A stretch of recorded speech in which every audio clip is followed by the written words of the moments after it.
pendahuluan atau sudah sampai penutup atau daftar pustaka? Pendahuluan, Bu. Pendahuluan. Iya, Bu. Yuk, yuk kita lanjutkan. Isi.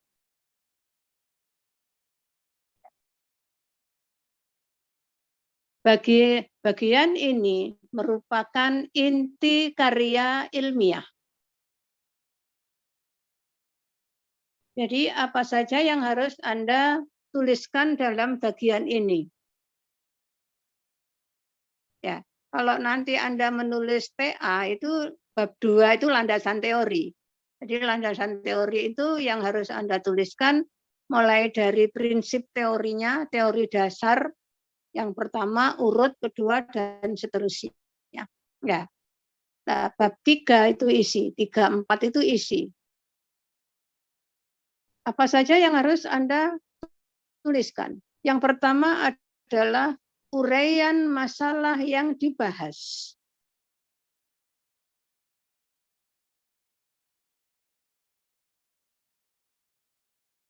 Kemudian analisis dan interpretasi,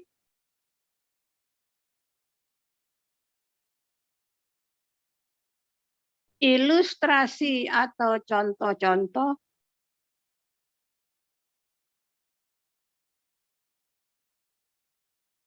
dan dilengkapi dengan tabel, bagan, gambar kalau ada. Tentunya kalau teknik pasti ada gambar ya. Panjangnya diuraikan secara proporsional sesuai kebutuhan. Kalau nanti Anda nulis TA berarti 40 halaman. Ya Anda harus pendahuluan berapa, landasan teori berapa, bab 3, 4 itu nantinya harus berapa itu. Itu harus Anda hitung. Gitu.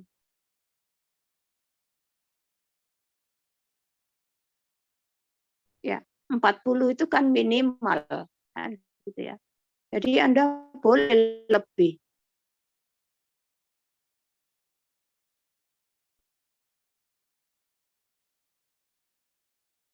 Yuk, berikutnya penutup.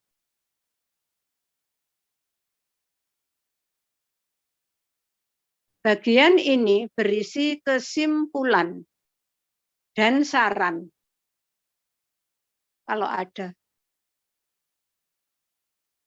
Kalau tidak ada saran ya enggak makso-makso saran, ya sudah cukup kesimpulan saja.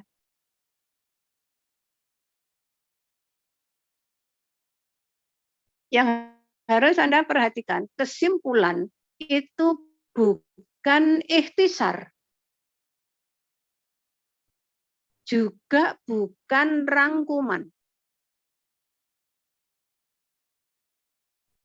Tapi kesimpulan itu merupakan jawaban permasalahan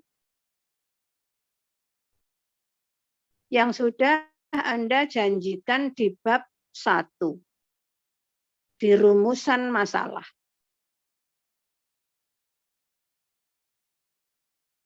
Yang harus Anda perhatikan, ketika Anda merumuskan masalahnya dalam bentuk pertanyaan, maka kesimpulannya berupa butir-butir yang bernomor.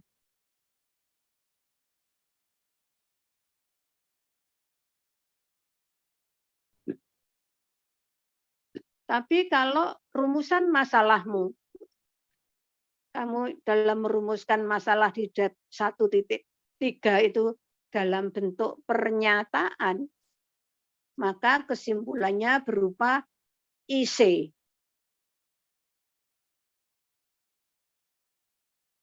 Dan berdasarkan pengalaman, kalau Anda merumuskan dalam bentuk pernyataan, kesimpulannya berupa IC itu sulit. Membahasakannya itu loh. Jadi yang paling gampang ya dalam bentuk pertanyaan.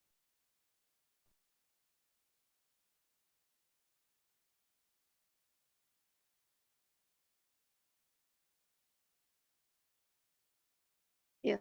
Berikutnya daftar pustaka. Daftar pustaka sebagai tajuk ditulis di tengah-tengah, kanan kiri seimbang. Ditulis dengan huruf kapital semua.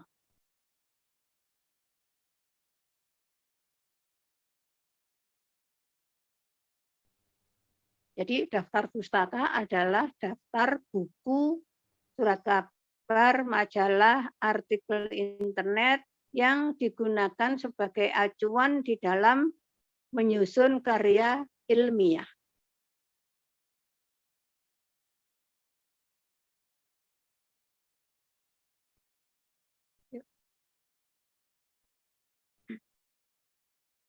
Daftar pustaka disusun berdasarkan abjad nama-nama pengarang. Jadi tidak harus urut buku, majalah, surat, tidak.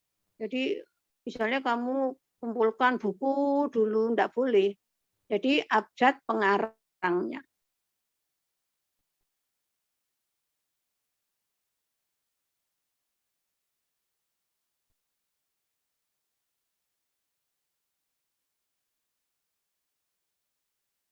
Ya, daftar pustaka itu tidak boleh diberi nomor urut. Jadi 1, 2, 3, 4 itu tidak boleh. Tapi kalau hanya sekedar tanda, apakah tagar atau bintang atau tanda sama dengan, itu boleh. Pokoknya tidak nomor urut.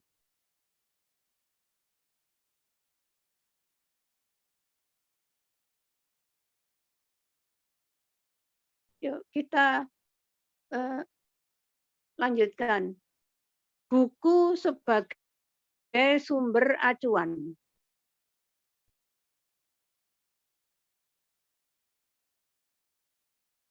Penyebutan keterangannya sebagai berikut. A. Nama pengarang. B. Tahun terbit.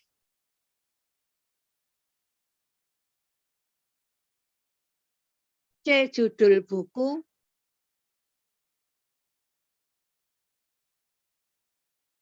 D. Tempat terbit. Dan E. Nama penerbit.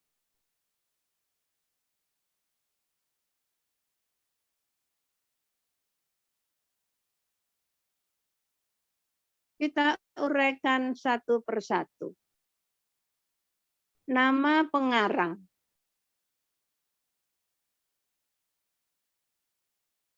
Nama pengarang ditulis selengkap-lengkapnya.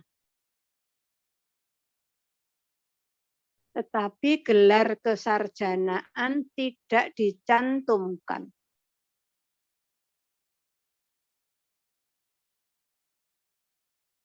Jadi misalnya DRS Yusuf Suprapto. DRS-nya nggak perlu ditulis.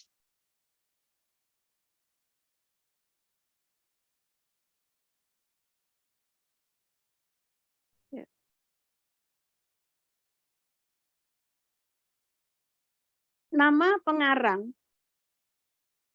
ditulis dengan menyebutkan nama akhir terlebih dahulu, baru nama depan yang dipisahkan dengan tanda koma. Jadi Yusuf Suprapto berarti di sini Suprapto, Yusuf.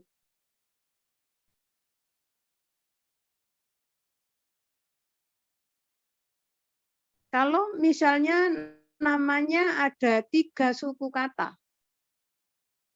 Jadi misalnya Putri Ratriani Sania.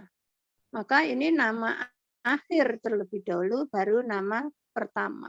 Berarti Ratriani Sania, Putri.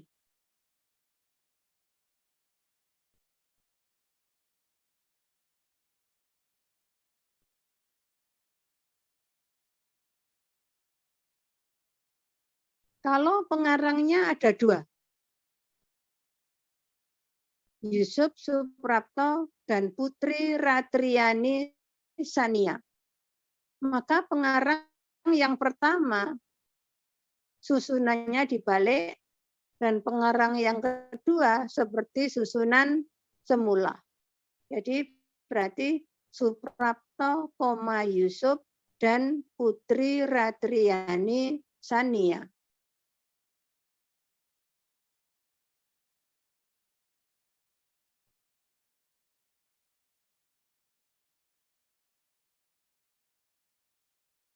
Kalau pengarangnya ada 3, Yusuf Suprapto, Putri Ratriani Sania, dan Aditya Mahardika. Maka pengarang yang pertama itu ditulis terbalik dan pengarang kedua dan ketiga tidak ditulis. Jadi Suprapto, Yusuf, DKK.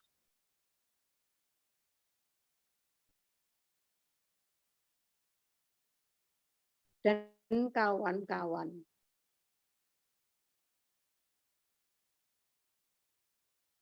Titik. Kemudian tahun terbit. Misalnya tahun 2000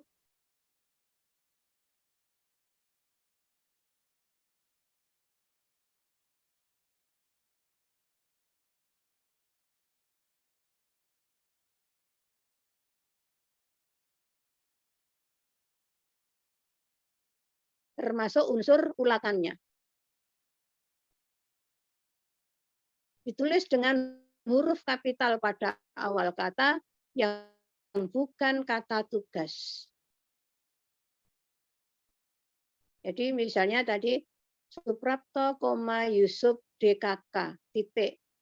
2019, titik. Kemudian judul bukunya Metode Penelitian Masyarakat. Titik. Kalau misalnya ada keterangan jilid atau cetakan ditulis jilid 2 atau cetakan ke-5 kan begitu. Titik. Kemudian tempat terbit. Misalnya Bandung. Titik 2. Ya.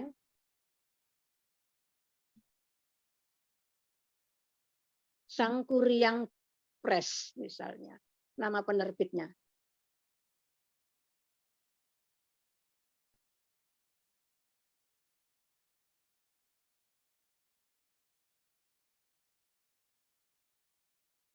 Berikutnya surat kabar sebagai sumber acuan. Penyebutan keterangannya sebagai berikut. A. Nama pengarang, B. Tahun terbit, judul artikel, nama surat kabar,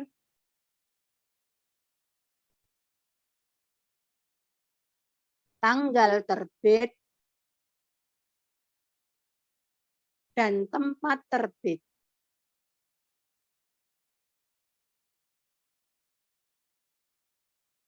Kita uraikan satu persatu. Nama pengarang sama dengan buku. Jadi kalau pengarang 1, 2, 3, atau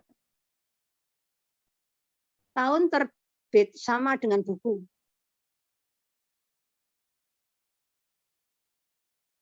Judul artikel ditulis di antara tanda petik ganda.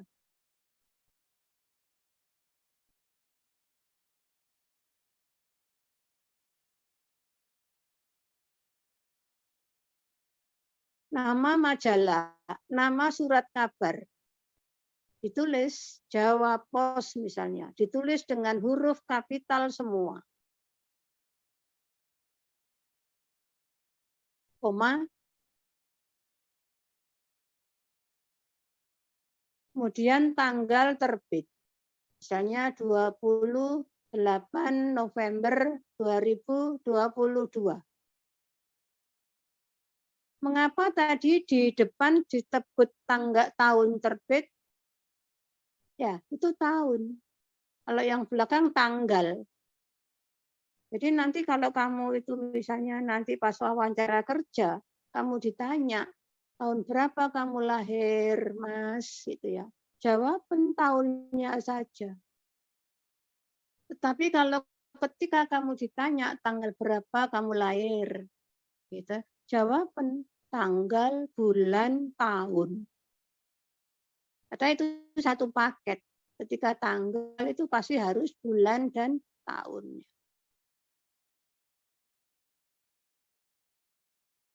Jadi kalau jawab kamu lengkap nanti oh ini paham ini ya, gitu ya. Antara tahun dan tanggal.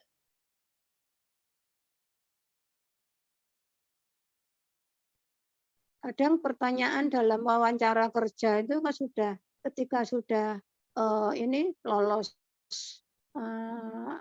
pertama, kedua tinggal wawancara user, itu pertanyaannya itu sepele-sepele saja. Kadang hanya disuruh ceritakan apa dulu TA-mu, kan gitu ya. Kalau misalnya TA-mu itu jadi bahan pertimbangan kamu diterima, itu ya. Lolos yang pertama, kedua, ketiga gitu. Ceritakan mulai dari prosesnya ini apa kan begitu. Ketika Anda nanti ditanya ketika kamu nyusun TA ada kendala enggak? Jangan kamu jawab tidak ada. Gitu. Kelihatannya kamu akan mulus-mulus baik, tapi kamu harus tunjukkan bahwa ada.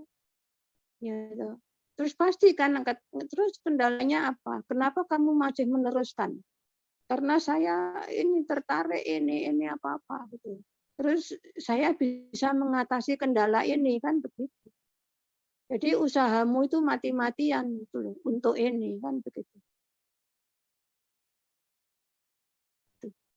Itu trik-trik politik itu. Ya. Tapi jangan buat-buat, jangan dibuat-buat, jangan lebay kan gitu.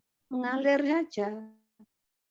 Nanti kalau ada pertanyaan jawaban seperti ya. Ya,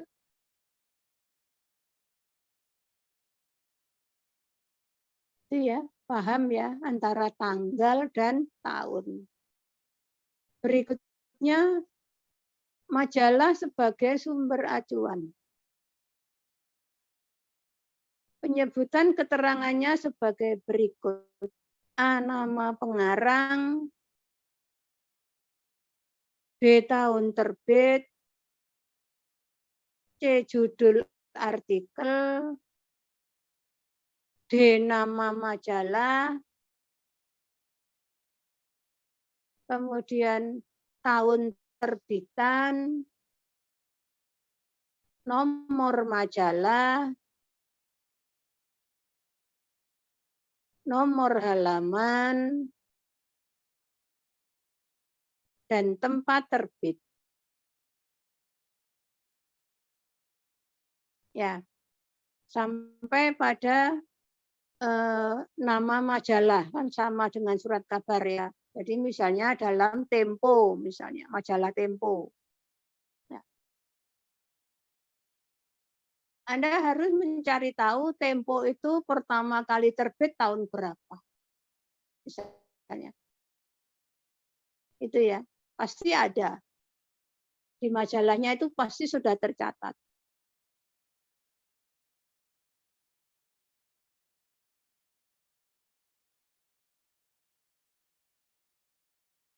Dua. Ditulis dengan angka Romawi besar. Terus kemudian nomor majalah itu biasanya bulan terbitan. Katakanlah Tempo setiap bulan terbitnya. Berarti kan sekarang nomor ke-11. Berikutnya halaman. Halaman berapa yang kamu aju? Misalnya halaman 8 gitu ya. Kalau misalnya halaman 8 sampai 9 berarti 8 tanda hubung 9. Tetapi kalau misalnya halaman 8 terus bersambung ke halaman 15, ya berarti harus ditulis 8 dan 15. Nggak boleh tanda hubung.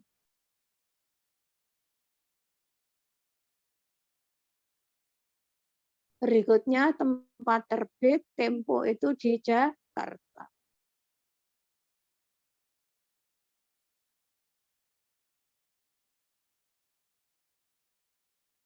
Berikutnya artikel dari internet. Anda tidak boleh nanti itu langsung http www.ini apa gitu ya. Tidak boleh. Tapi harus disebutkan juga nama pengarangnya.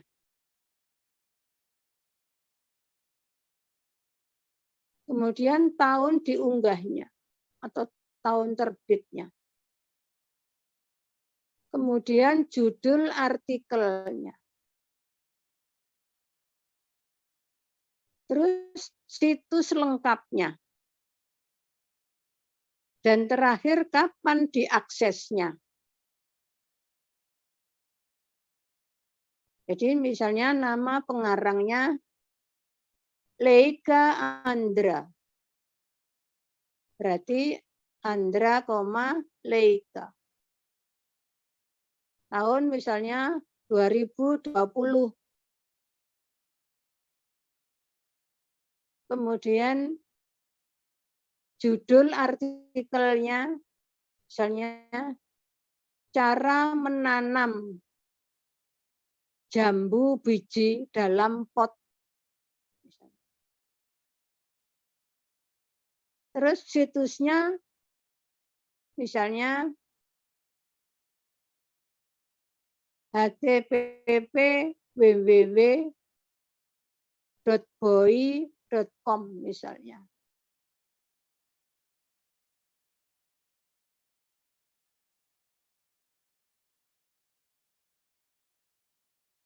Ya. Terus berikutnya diakses pada tanggal misalnya 25 November 2020 pukul 15.00 WIB.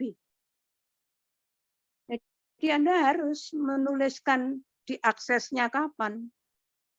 Karena itu bentuk pertanggungjawabanmu dalam mengakses itu.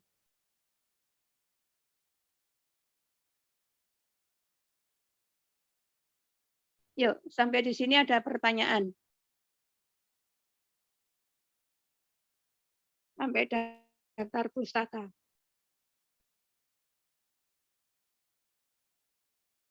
Dengar suara saya? Iya, Bu, terdengar. Ada pertanyaan? Masih belum, Bu. Yuk. Berikutnya lampiran. Lampiran adalah sesuatu yang disertakan. Yang fungsinya sebagai pelengkap karya ilmiah. Kalau Anda sudah merasa lengkap karya ilmiah, ya nggak perlu lampiran. Tetapi biasanya orang teknik itu ya, itu biasanya lampiran itu berupa gambar-gambar yang sebetulnya itu isi, namun dititipkan di lampiran. Karena mungkin di halaman 12 itu ada gambar yang kertasnya ukurannya besar. Sehingga gambar-gambar itu tetap halaman 12 harus tetap ditulis. Gambar 1 ada pada lampiran 1. Gambar 2 halaman 15 dan ini. Nah, itu berarti lampiran itu titipan bagian isi. Jadi agar tampilannya itu praktis gitu ya, yang ukurannya kertas itu tidak sama dengan isi, Dijadikan satu di belakang.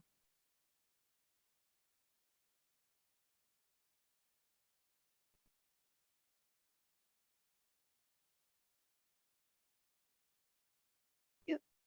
Kemarin penomoran sudah saya jelaskan apa belum?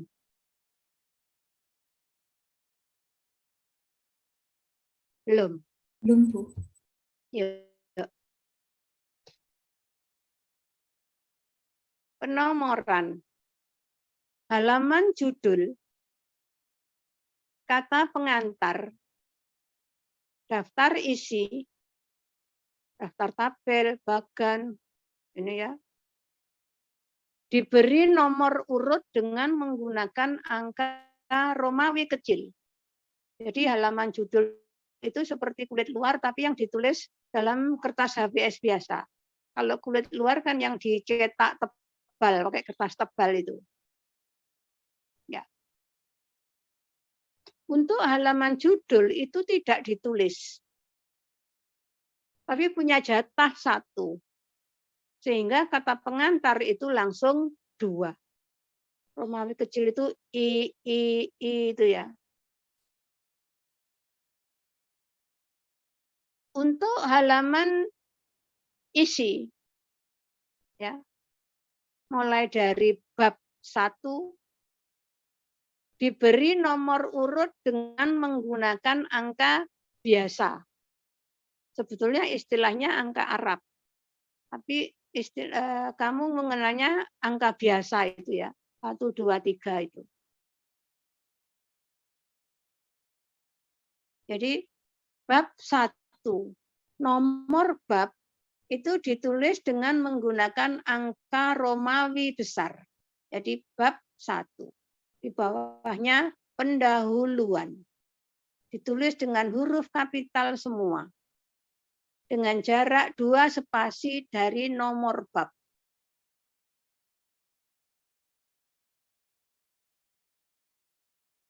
Kemudian untuk anak bab dan anak-anak bab digunakan angka biasa dengan menggunakan sistem digital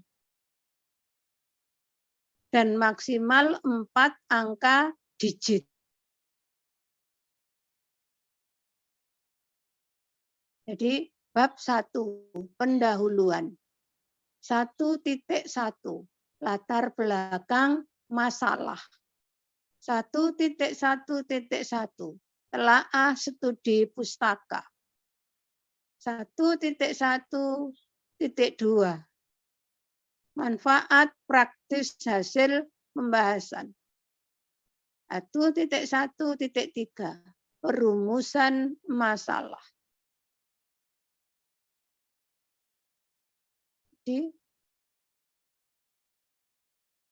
Kemudian 1.2 tujuan dan seterusnya. Nomor halaman diletakkan di pias atas sebelah kanan.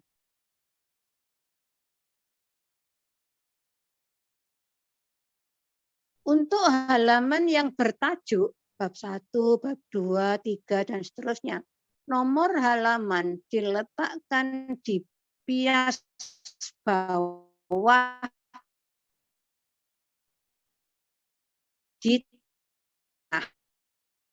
Jadi halaman 1 sebelah kanan dan seterusnya. Nanti bab 2 di bawah lagi. Halaman berikutnya di atas. Yuk. Selesai materi perkuliahan bahasa Indonesia. Silakan kalau ada pertanyaan. Yuk. Jadi materinya sudah selesai. Karya ilmiah. Sudah tuntas kita. Berikutnya Anda nanti tinggal konsultasi untuk mengerjakan tugas membuat karya ilmiah. Ya. Konsultasi bisa Anda lakukan mulai nanti sore atau besok sampai terakhir minggu ke-16. Ya. secara offline. Nanti kalau Anda mau konsultasi, telepon dulu. Ya, jadi pertemuan berikutnya dilaksanakan secara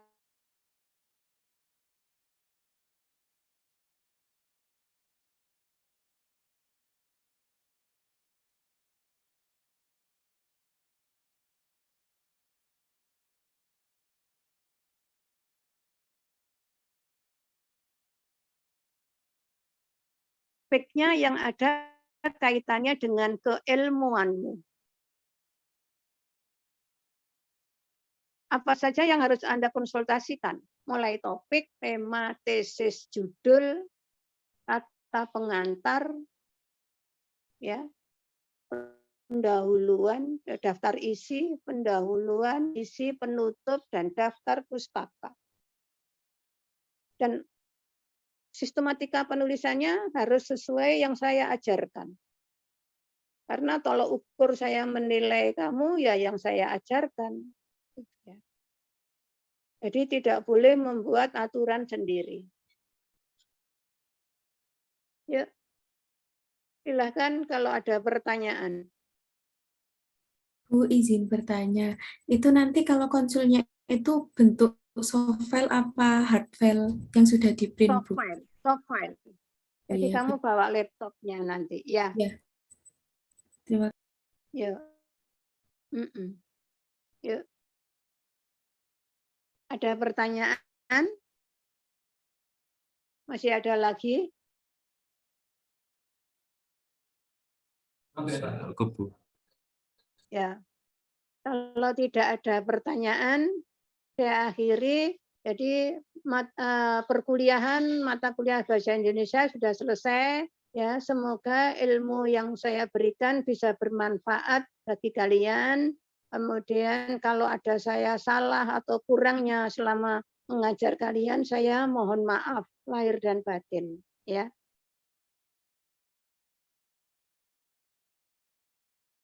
Baik, Bu. Terima kasih, Bu. Berikutnya, kalian saya tunggu konsultasinya secara offline. Tidak usah rombongan. Jadi yang sudah siap konsultasi silahkan. Ya. Ya. Assalamualaikum warahmatullahi wabarakatuh. Waalaikumsalam warahmatullahi wabarakatuh. Terima kasih, Bu.